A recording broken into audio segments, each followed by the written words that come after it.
안녕하세요. CKN입니다. 약 한 달간의 여름방학을 마치고 드디어 이번 주말 네덜란드 그랑프리를 시작으로 2025년 시즌 후반기를 시작합니다. 저는 개인적으로 후반기에 루이스 해밀턴이 과연 반등을 할 수 있을지가 관심이 가는데요. 메르세데스를 떠나 페라리로 이적한 첫 시즌. 하지만 시즌 전반기에는 팬들이 기대했던 그런 그림은 나오지 않았습니다. 그래서 이번 영상에서는 해밀턴이 전반기에 왜 부진했는지와 시즌 후반기에는 반등이 가능할지에 대해서 한번 이야기해 보려고 합니다.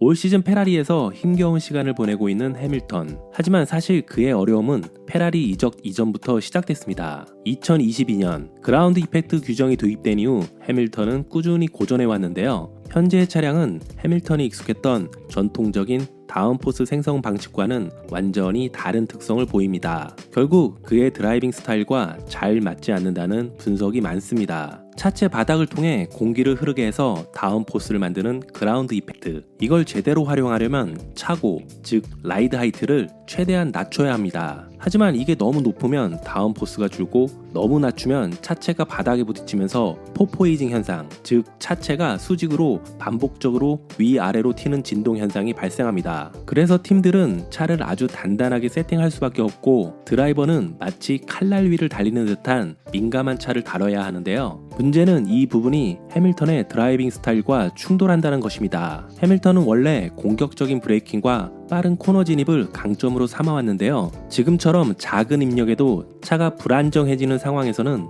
오히려 약점으로 작용할 수밖에 없습니다.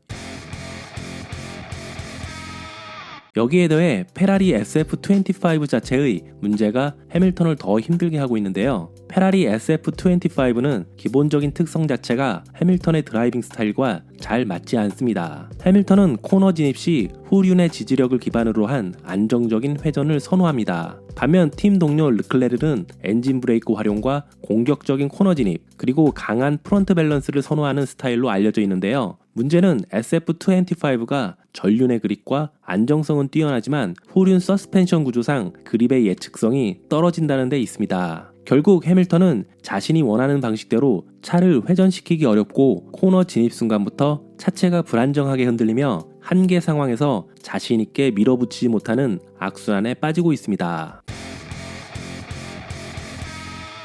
다음 문제는 브레이크 시스템인데요. 해밀턴은 메르세데스 시절 카본 인더스트리 브레이크에 완전히 익숙해져 있었습니다. 하지만 페라리는 전혀 다른 브렘보 브레이크를 사용합니다. 문제는 이 브렘보 브레이크의 브레이킹 감각이 카본 인더스트리와는 크게 다르다는 건데요. 해밀턴의 강점은 늦게 브레이크를 밟아서 차를 회전시키는 스타일인데 지금은 자신있게 브레이킹 포인트를 밀어붙이지 못하면서 예전처럼 날카로운 코너 어택을 보여주지 못하는 것이죠. 여기에 더해 페라리 SF25는 디스크 브레이크뿐 아니라 엔진 브레이킹을 적극적으로 활용하도록 설계되어 있는데요. 해밀턴 본인도 메르세데스에서는 지난 12년간 엔진 브레이킹을 거의 쓰지 않았지만 페라리에서는 필수적으로 사용해야 한다고 밝혔습니다. 문제는 이 엔진 브레이킹이 단순 제동이 아니라 리어 휠에 비대칭 토크를 걸어 오버스티어를 유도한다는 데 있습니다. 즉, 이를 잘 활용해야 코너 회전과 차체 밸런스를 잡을 수 있는데 아직 해밀턴은 이 새로운 감각에 완전히 적응하지 못한 상태입니다.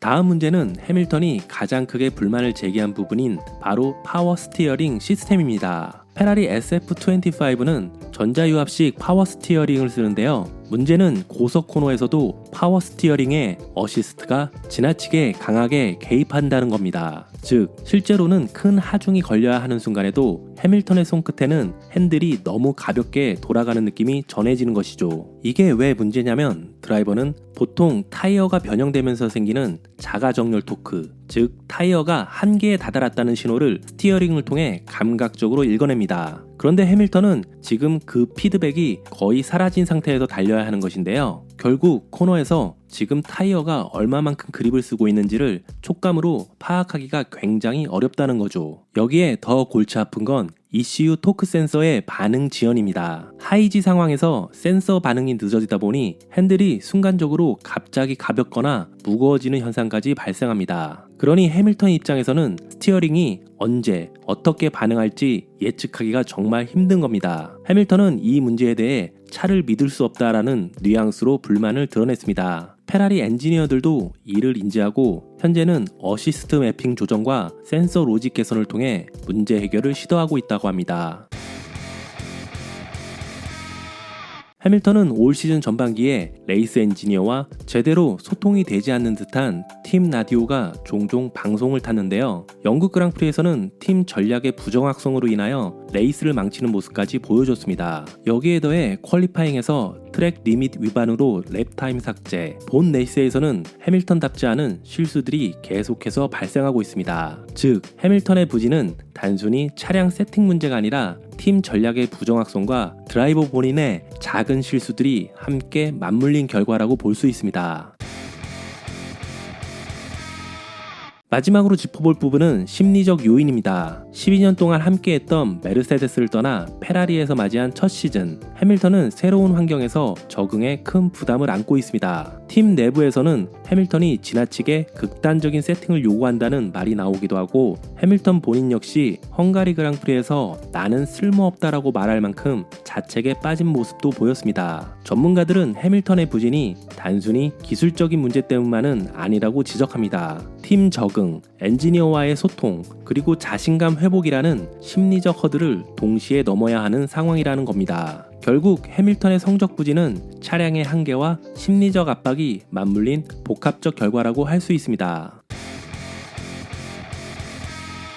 그렇다면 해밀턴은 후반기에 반등할 수 있을까요? 올 시즌 전반기는 굉장히 어렵게 보냈지만 몇 가지 요인을 고려하면 후반기에 반등할 기회는 여전히 남아있다는 생각인데요. 우선 페라리는 여름 휴식기 이후 대규모 업데이트를 예고했습니다. 새로운 리어 서스펜션 패키지와 파워 스티어링, ECU 개선판이 투입될 예정인데, 이는 해밀턴이 꾸준히 불만을 제기했던 스티어링 어시스트 과잉 문제를 직접 겨냥한 것입니다. 따라서 후반기에는 스티어링 피드백 회복과 고속 코너 안정성 향상이 기대됩니다. 다음으로 해밀턴 본인도 이제는 SF25의 데이터와 셋업 특성을 충분히 이해하고 있습니다. 시즌 중반까지 축적된 주행 데이터를 토대로 이미 검증된 셋업을 바로 적용할 수 있게 되면서 금요일 프랙티스에서 시행착오를 줄이고 곧바로 레이스 준비에 집중할 수 있게 된 겁니다. 또 하나의 중요한 요소는 심리적 안정입니다. 해밀턴은 최근 올해 가장 중요한 건 마음가짐이라고 언급하며 스포츠 심리 전문가와 협업을 강화하고 있습니다. 팀 내부에서도 그의 피드백을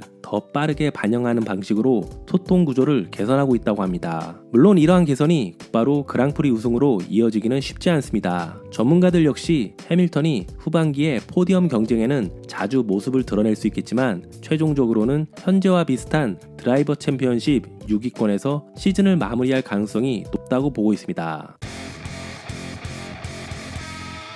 2026년은 F1 역사상 가장 큰 기술 변화가 예고된 해입니다. 새로운 규정은 파워트레인과 공기역학 설계에 큰 자율성을 부여하며 이는 각 팀의 기술력을 가늠할 중요한 시험대가 될 것입니다. 해밀턴은 이 기회를 놓치지 않고 페라리의 2026년 차량 프로젝트에 깊숙이 관여하고 있고, 페라리 또한 차량 설계와 관련해서 해밀턴의 의견을 적극적으로 반영하고 있다고 합니다. 강화된 예산 상한선 아래 효율적 개발이 중요해진 만큼 현장 테스트와 시뮬레이터 주행을 병행하며 드라이빙 피드백을 빠르게 적용하는 해밀턴의 역할은 더욱 커졌는데요. 해밀턴의 이러한 적극적인 참여는 페라리가 규정 변화의 혼란을 극복하고 최정상 팀으로 자리매김하는 데 결정적인 역할을 할 것입니다.